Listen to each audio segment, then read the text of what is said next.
Hello and welcome everybody to the Fake Sports League, where it's all statistics and no substance. I'm your host, Kenny Fisher, and we are on to Week 8. After the break last week, we bring all 8 teams back for a shot at the title. Yeah, that's right, nobody's eliminated yet, but these are the crunch weeks right at the end of the season where we start to see some major moves. Tide could be facing elimination today.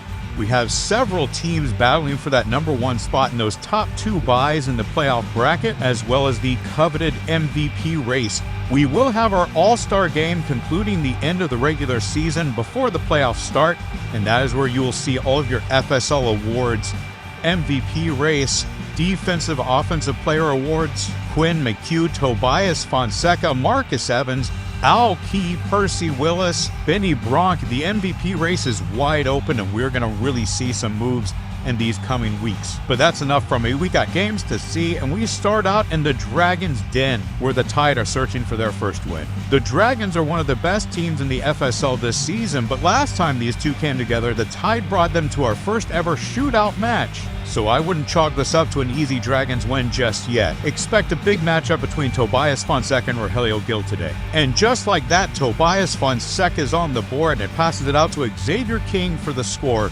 Rogelio Gil back at it, tie it up, but Joel Masons gets it back, but Quinton Bauman takes away from him. Rogelio Gil 2-1, now 2-2. Xavier King keeps it close. Tide are going to be relying on these offensive guys to get it done for him, as Quinton Bauman gets his second, but it's Adrian Brown to get it out to Xavier King, and the Dragons are on top. Adrian Brown again, and this time it's Francesco Sage, 4-3 with 7 seconds left. Can the Tide bring us to overtime? Doug Powers scores here. 3 turnovers from Quinton Bauman today, and it will go to overtime. Magnificent performance from Rogelio Gil and Quinton Bauman, 3 apiece, turnovers and points, but it was Doug Powers to hit the clutch shot to send them to overtime. Despite the record, the Tide have been in a lot of close games this year. Can this be the one? Francesco Sage gets the point for the Dragons, but Doug Powers gets his second. Keith Fraley with the lead 6-5. And Francesco Sage extends it, 10 seconds left, but Doug Powers keeps it close. Do the Tide have one more point left in them? They throw up a shot, and Tobias Fonseca denies it. 7-6, Dragons win in overtime. That has just been the story of the season for the Tide. 4 turnovers for Quinton Bauman today. They've got the players, but when it comes down to those clutch moments, they just fall short. We take things now to Comets Planet, where we have a bit of a roster change-up here.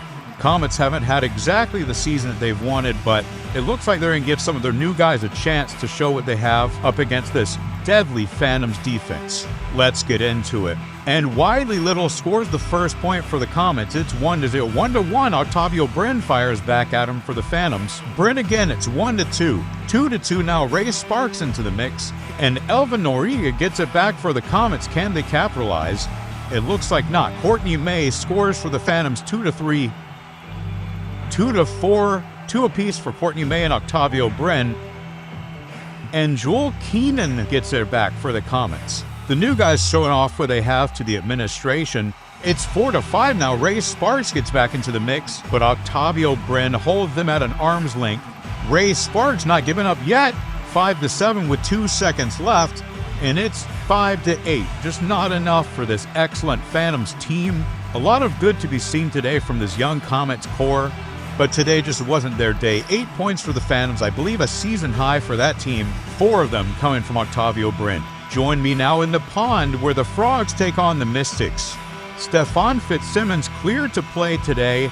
This is the first time he'll be suiting up for the Mystics after being traded by the Tide. The Max Peterson-Stefan Fitzsimmons trade is a full go now, but will they be enough to handle Drew Park and Benny Bronk? Our first point of the day goes to Percy Willis here, but Mike Pope ties it up 1-1. 1-2 now, Max Peterson on the board, but Gary Black just as fast, 2-2. Carlos Gutierrez and the whole Mystics team is getting in on this action, 2-3. Benny Bronk with the turnover, but Stefan Fitzsimmons steps up. Gary Black with his second for the Frogs to tie it up, but Percy Willis denies it. 3-4 with just under 15 seconds to go. Benny Bronk gets it back for the Frogs. but Boris McLean takes it back and passes it out to Percy Willis. 3-5, Mystics on top, 5 seconds remaining. Do the Frogs have any juice left in them? Boral Packer gets his second, and Max Peterson finishes the game. How about 3 turnovers for Benny Bronk to bolster his MVP campaign? But at the end of the day, it's 6 points for the Mystics and every single player on that team contributing to that. And that's exactly the kind of team performance you need if you want to win a championship in this league. That brings us now to the game of the week. Sharks hosting Knights. It's a rematch from the Season 2 championship game. And we have 3 MVP candidates between Marcus Evans, Al Key, and Quinn McHugh. Let's get this thing going. Marcus Evans strikes first for the Sharks. It's 1-0. And Marcus Evans gets it again, 2-0. 2-1 now. Quinn McHugh into the action. 3-1, Marcus Evans with 3 points in the first 10 seconds of the match. 4 points for Marcus Evans now. Solbar gets it out to him.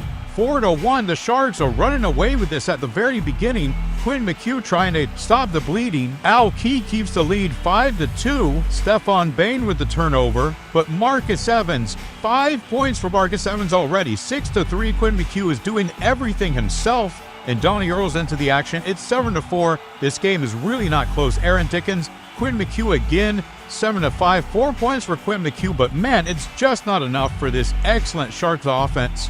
5 points coming from Marcus Evans. It is not often that you see a player put up 4 points and lose, but this Sharks team is an absolute force to be reckoned with. Let's take a look at your standings here. Phantoms, Dragons, Sharks, and Mystics all clinched the playoffs. Congratulations to those teams, and the Tide are the first team eliminated from the playoffs. But Tide fans, don't tune out yet. Rogelio Gil is still up for player awards and accolades, and the FSL draft is just around the corner. The championship race is still wide open. The Phantoms, Dragons, and Sharks all have a tied record at the top, but only the top 2 teams will receive a first-round bye. Let me know who you think should win the MVP in the comments below.